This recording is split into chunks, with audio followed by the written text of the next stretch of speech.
Torres नव्या वर्षातील सर्वात मोठा फ्रॉड।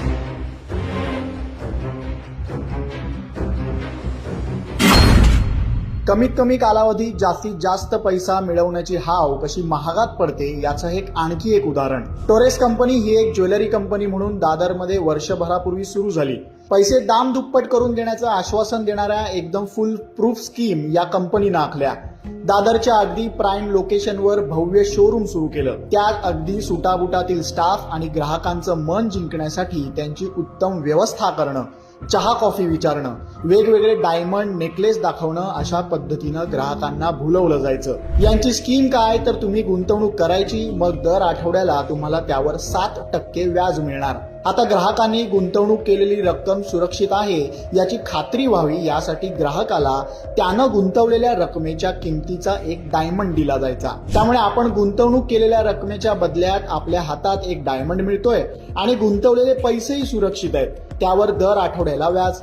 अरे वा, पैसाच पैसा, आपला काहीच तोटा नाही या इराद्यानं लोकही पैसे गुंतवू लागले। कंपनीचा इतका फुल प्रूफ प्लॅन की एक ॲपही तयार केलेलं, त्यात तुम्ही किती गुंतवले त्याची माहिती, ते कधी मॅच्युअर होणार, आता त्याचं स्टेटस काय, किती व्याज जमा झालंय याची सगळी माहिती त्यात अपडेट होत होती। इतकंच काय, जो कोणी गुंतवणूकदार आणखी ग्राहक आणेल त्याला 20,000 रुपये दिले जातील अशी स्कीम ते दिलेही जात होते। दादर सोबतच कांदिवली, मीरा भाईंदर, नवी मुंबईतही यांनी शोरूम सुरू केले। लोकांना 2 महिने 7% व्याजानं पैसे मिळत होते। इथंच त्यांनी लोकांचा विश्वास जिंकला।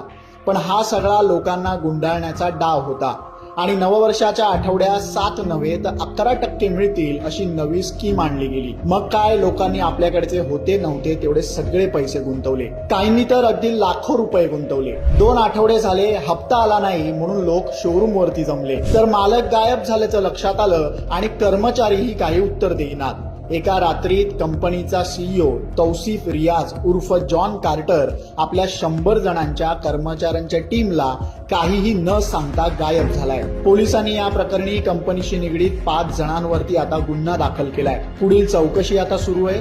आतापर्यंत एकूण 13 कोटी रुपयांची फसवणूक झाल्याचं अधिकृतपणे तक्रारीत नमूद आहे, पण हा आकडा खूप जास्त असण्याची शक्यता आहे। लोकांचे कष्टाचे पैसे अशा भूलथापांना बळी पडल्यानं पाण्यात गेले।